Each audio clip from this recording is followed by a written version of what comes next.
My buddy Jackson and I weren't the kind of guys who believed in creepy wilderness stories. We were just two regular dudes who liked hiking off-trail, the kind who rolled their eyes at missing 411 videos and joked about Bigfoot sightings. That's why, when we stumbled across that torn-up backpack buried under a pile of leaves near Black Creek, our first reaction was curiosity, not fear. It was late afternoon, the kind of golden hour light that makes the woods feel peaceful, and we'd been cutting through a thicket when Jake's boot hit something solid. At first, we thought it was trash, some lazy camper's leftovers, but then I tugged at the fabric and felt the weight of it. The backpack was shredded in long, jagged gashes like something had clawed at it, and the way it was half buried under damp leaves and twigs, it didn't look discarded.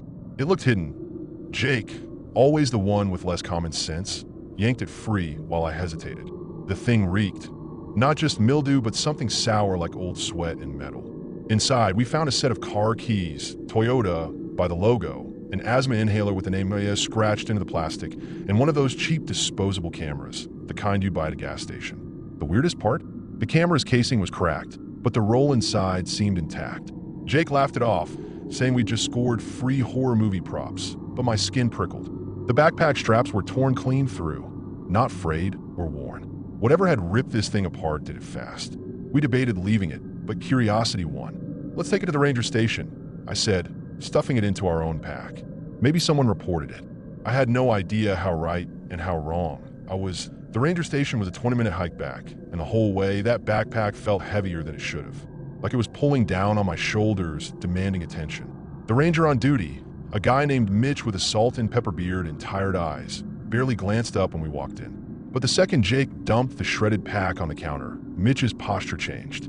He straightened up slow, like he was bracing himself, and flipped open the main compartment with a pen, like he didn't want to touch it. "Where'd you find this?" he asked, and his voice was too calm. I told him, near Black Creek, off the deer trail by the big split oak, and his jaw tightened. He pulled out a clipboard without another word and started flipping pages. That's when the other ranger, a woman named Lopez, came out from back room. She took one look at the backpack and went pale. "No way," she muttered, grabbing the inhaler. "This is Reyes's, but Mitch cut her off with a sharp head shake, but it was too late. My stomach dropped. Lopez turned to us, her voice tight. "You're sure it was by the split oak? Not farther east?" Jake nodded, clueless, but I caught it, the way her fingers trembled just a little. Mitch exhaled hard and finally said it. "Eduardo Reyes, 34-year-old hiker, reported missing 3 weeks ago. We combed that area twice, dogs, drones, volunteers. That pack wasn't there. The silence that followed was thick enough to choke on. Because if they'd searched it, how the hell did we find it?" Jake tried to laugh it off. Maybe the dogs missed it? Or like, an animal dragged it there later? But Mitch wasn't having it. He pulled up a map on the computer, zooming in on the exact spot we described. "See these markers?" He tapped the screen. "Search grids. We covered every inch of this sector. Twice." His finger lingered on a red X near the split oak. "This is where his tent was found. Empty. No backpack. No signs of struggle. Just gone." Lopez kept staring at the inhaler, turning it over in her hands like it was a puzzle piece that didn't fit. Then she said quietly, "The camera. Did you check the camera?" I hadn't even thought about it.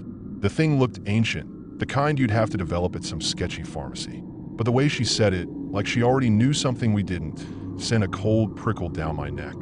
Mitch took the camera like it was evidence in a crime scene. "We'll send this to the lab," he said, but Lopez's expression told me she wanted answers now.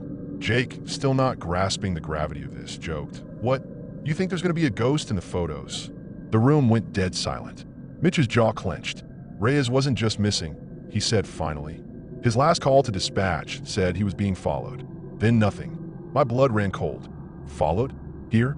The woods had felt so normal that afternoon. Just birds, breeze, the usual creak of branches. But now, I couldn't shake the image of something moving just out of sight, burying that pack where it knew we'd find it. Lopez's next words didn't help. "You two shouldn't hike back alone. Not after dark." We ignored Lopez's warning, of course. Jake slapped my back like we were heroes in some dumb horror movie. "Come on, man, you really buying that?" he said, grinning. "Dude probably got lost, dropped his shit, and some raccoons went to town on it. Rangers just don't want to admit they missed it." I forced a laugh, but my gut wasn't having it. The woods looked different now. Shadows stretching too long, every rustle in the underbrush sounding deliberate. We'd only gone a quarter mile when I noticed the birds had stopped singing. No wind, no squirrel scattering, just silence, thick as the humidity clinging to my skin. Jake kept talking, louder than necessary, like he was trying to convince himself. That camera is probably just full of blurry tree pics. Or maybe he froze mid-step.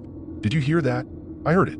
A slow, deliberate crunch, like something heavy pressing down on dry leaves, just off the trail behind us. Not an animal. Too rhythmic. Too patient. My pulse jackhammered, but when I whipped around, there was nothing. Just trees, fading light, and that awful crawling sense of being studied. Jake's bravado cracked. Okay, screw this, he muttered, picking up the pace. We didn't run. That'd make it real. But our boots kicked up dirt like we were one spark away for bolting. Then the smell hit me. Sour, metallic. Just like the backpack. I gagged, but Jake didn't react. Couldn't he smell it? The realization hit like ice water. Whatever was here, it was choosing what I experienced. Ahead, the split oak loomed, its gnarled branches now looking less like a landmark and more like a warning. That's when the whispering started. Not words, just breath. Right behind my ear. The whisper came again, closer this time, a wet, guttural exhale that didn't sound human. I spun around, flashlight beams slicing through the dark, but the woods swallowed the light hole. Jake, I hissed, we need to go. He didn't argue. We broke into a sprint, branches whipping at our arms, the trail dissolving into a maze of shadows. Then Jake tripped, not on a root, not on a rock. His ankle yanked backward like something had grabbed him. He hit the dirt hard, screaming, "What the F?" And I hauled him up, expecting to see a vine or a wire tangled around his leg. But there was nothing, just 4 deep, muddy gouges in the earth where his heel had been dragged, like fingers that we ran until our lungs burned. But the whispers kept pace, flickering between the trees like a second set of footsteps just out of sync with ours.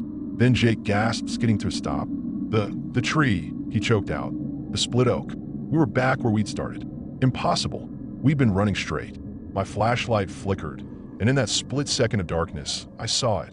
A silhouette, too tall, standing perfectly still between the trunks. Not a man, not an animal, just a shape where the moonlight stopped. Jake vomited. I grabbed his arm, but he was shaking, staring past me.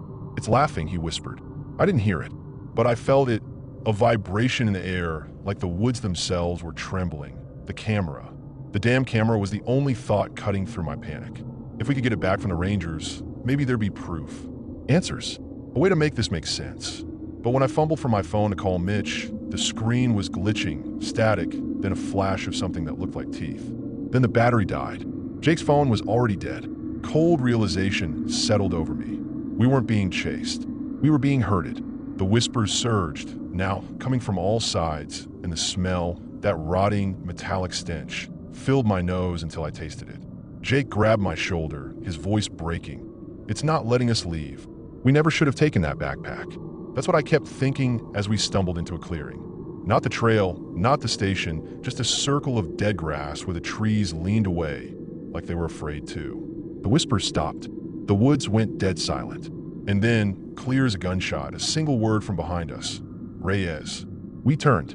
The backpack was there, sitting neatly in the center of the clearing. Untouched. Impossible. Jake sobbed. I reached for it. Don't ask me why, and the second my fingers brushed the fabric, the whispers erupted into a scream. Not ours. His.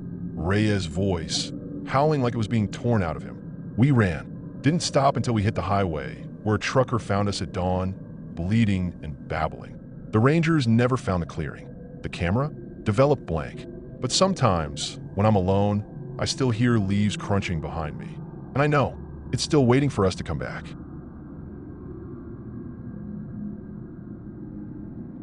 My name's Jake, and this happened last fall when I was 22, back when I still thought breaking dumb rules made me cool. Me and my buddies, Drew and Marco, had been itching for an adventure after months of sitting around. So when we heard about the closed-off trail in Black Ridge National Park, we didn't even hesitate.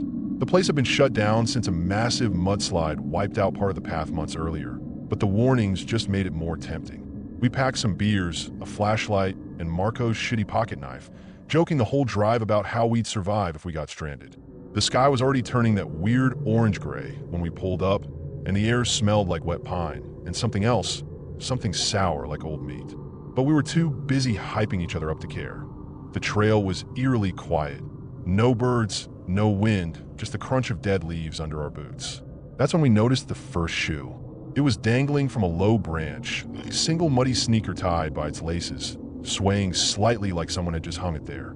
Drew laughed and called it hobo art, but Marco got quiet, his usual smirk fading. Then we saw more.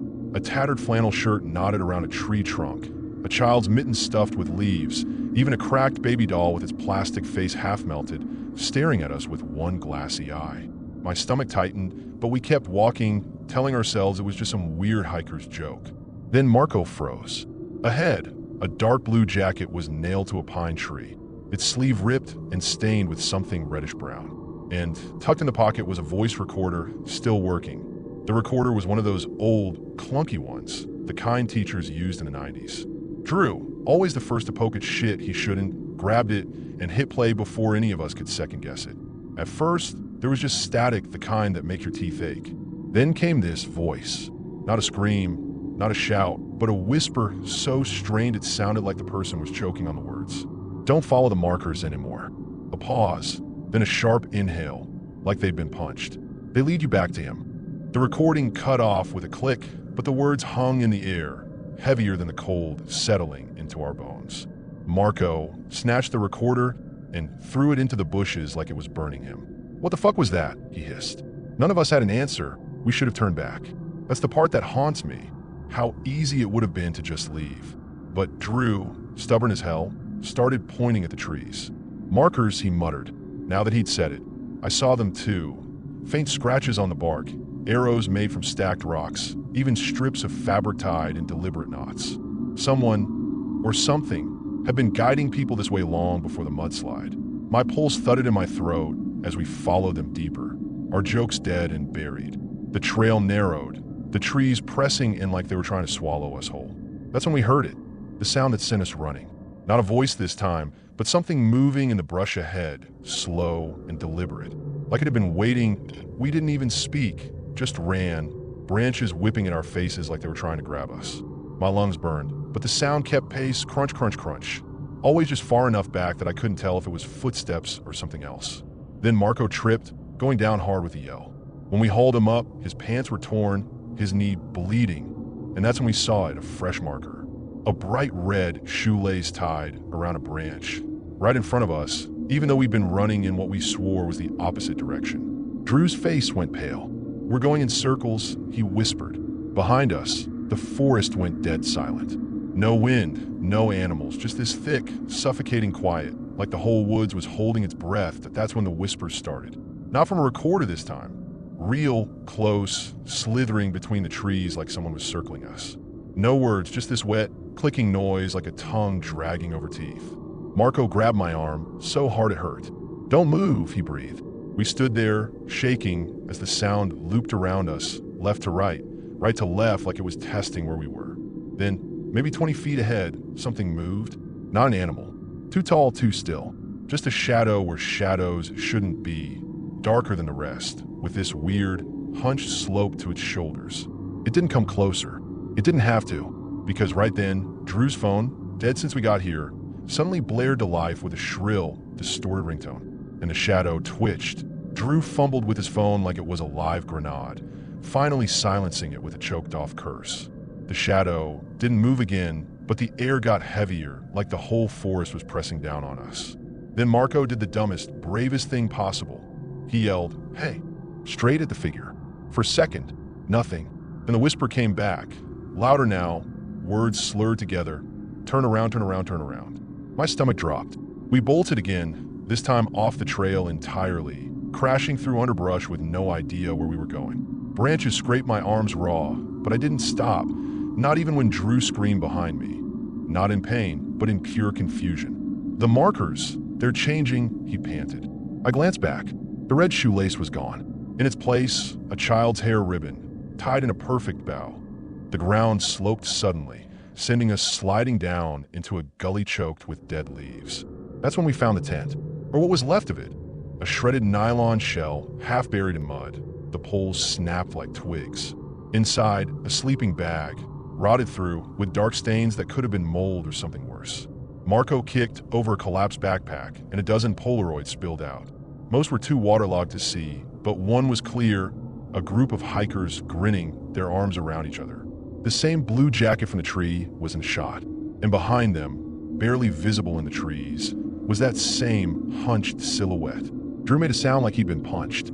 "We need to get out of here now," he said. But the whispers were back, circling us again. And this time, they were laughing that we ran until our legs gave out, tripping over roots that seemed to twist up to meet our feet. The forest didn't look right anymore.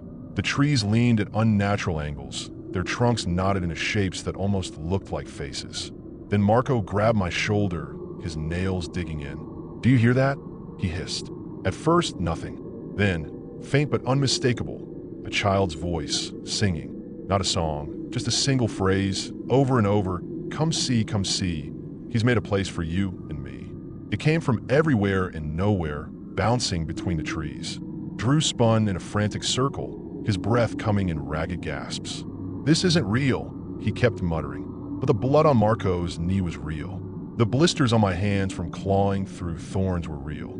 And the shadow, taller now, its outline flickering like static, was definitely real. The singing stopped. The shadow stepped forward, not walked, lurched like its joints didn't bend right. My body locked up, some primal part of my brain screaming that if I moved, it would see me. Then, from behind us, a new sound, rushing water. The river, the one that marked the park's eastern boundary. Marco didn't hesitate. "Swim," he roared. We crashed through the last of the trees, the shadows' whispers erupting into a screech that sounded like radio feedback. The water was freezing, the current dragging us under instantly, but I didn't care. I kicked until my lungs burned, until the screeching faded, until hands, human hands, hauled me onto the opposite bank. A park ranger, a real one. His mouth was moving, but I couldn't hear him over the ringing in my ears. Behind us, the river raged, and on the far shore, barely visible through the trees, something stood perfectly still, watching. The rangers called it hysteria, blamed it on dehydration, on the mold spores from the mudslide, on anything but what we knew we saw. They never found the tent, or the recorder, or the markers, though we swore we'd left a trail of them. Drew moved to another state 6 months later. Marco still won't go camping. And me? I keep having this dream. I'm back on that trail, and the markers are different now. Photos of us, tied to the branches with red string. The whisper comes from right behind my ear. You didn't follow them all the way, but he remembers where you left off. Last week, I got a package in the mail. No return address. Inside was a single Polaroid, fogged with age. It shows 3 figures standing in the woods, their backs to the camera. Their clothes are ours, and in the trees behind them, darker than the rest, something is reaching out. I burned it, but tonight when I took out the trash, I found a red shoelace tied to my porch railing. And far down the street, where the streetlights flicker out, I could have sworn I saw something hunched and patient, waiting for me to come closer.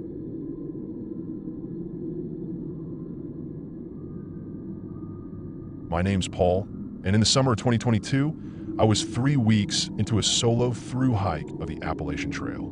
I planned this trip for years, just me, my pack, and miles of wilderness. That day, I'd pushed harder than usual, trying to reach a remote shelter marked on my map before sunset. By the time I got there, my legs were jelly, and the last light was fading fast.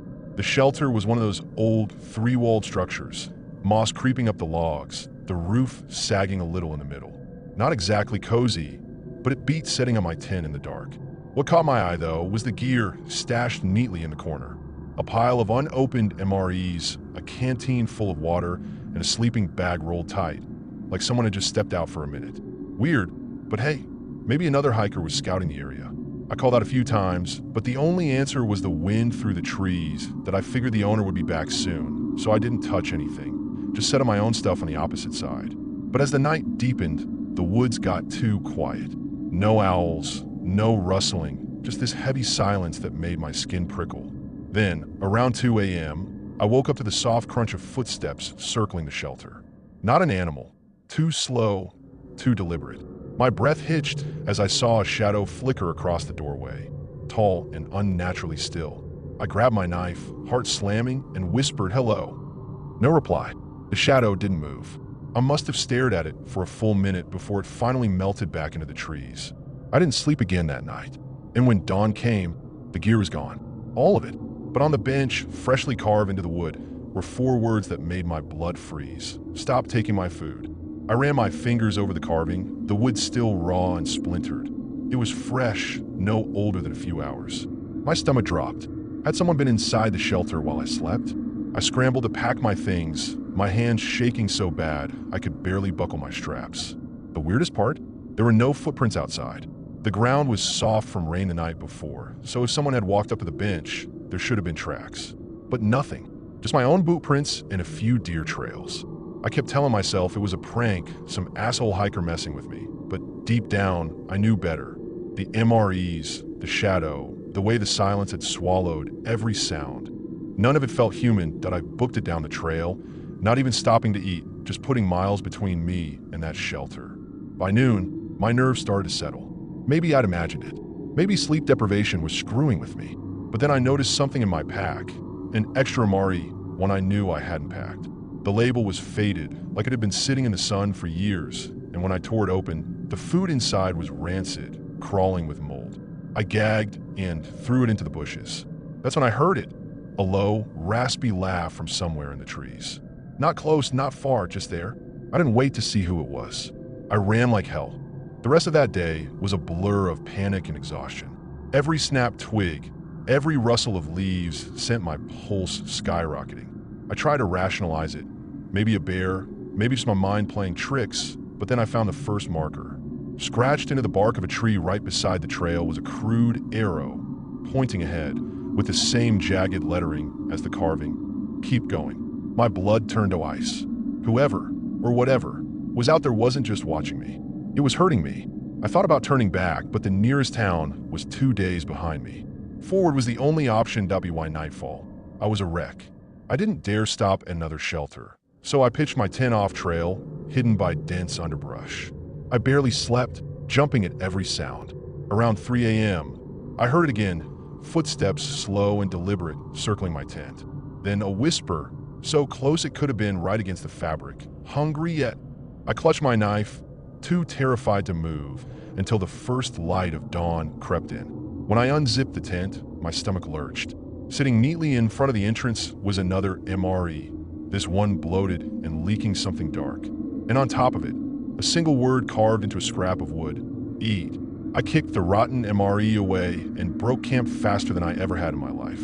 My hands were shaking so hard I could barely roll up my tent. Every shadow between the trees looked like a person standing just out of sight, watching. I tried to convince myself it was some deranged survivalist, some lone wolf type who got off on scaring hikers. But the more I thought about it, the less sense it made. How had they moved without leaving tracks? How did they vanish into thin air? My skin crawled with the certainty that this wasn't human. Not anymore did I push myself to hike faster, desperate to reach the next checkpoint where other people might be. But the trail seemed longer than it should have been, like the woods were stretching around me. Then, around midday, I rounded a bend and froze. There, nailed to a tree, was a familiar-looking canteen, the same one I'd seen in the shelter. My canteen, the one I'd left behind. It hung by a frayed strap, swinging slightly, as if someone had just put it there.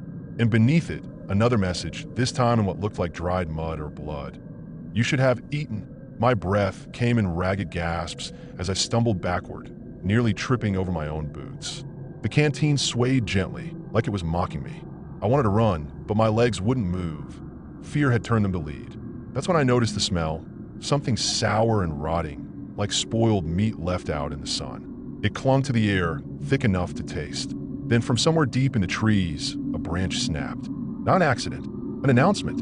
I'm here. I finally forced myself to move, but not toward the trail. Off it, crashing through underbrush, branches whipping in my arms. I didn't care about the noise anymore. I just needed to get away.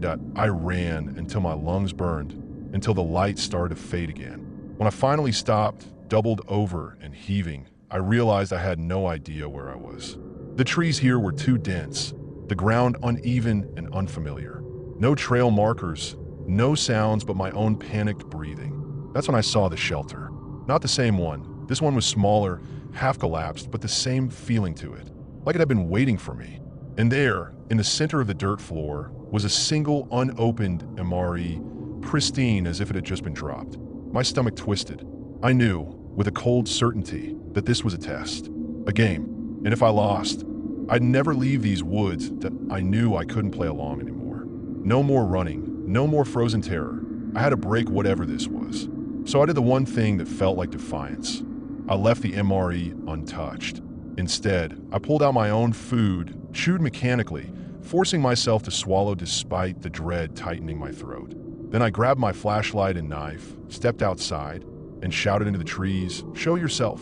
For heartbeat, nothing. Then laughter, not from one direction, but from everywhere, echoing like the woods themselves were mocking me. The temperature dropped so fast my breath fogged in front of me. Shadows pooled between the trees, thickening, stretching toward me. And then I saw it, a figure too tall, limbs too long, standing just beyond the tree line, watching, waiting, but I didn't wait to see what it would do. I turned and ran, not caring about the branches tearing at my clothes, the dark closing in. I ran until my legs gave out, until I collapsed at the edge of a creek I didn't recognize. When I finally looked up, dawn was breaking. The woods were silent, normal. No footsteps, no laughter, no figure in the trees. I made it to a road by midday, hitched a ride with a truck driver who kept giving me weird looks, probably because I looked like hell. I never went back to that section of trail. Even now, years later, I sometimes wake up to the sound of faint footsteps outside my apartment. And once, just once, I found an MRE sitting on my doorstep, unopened.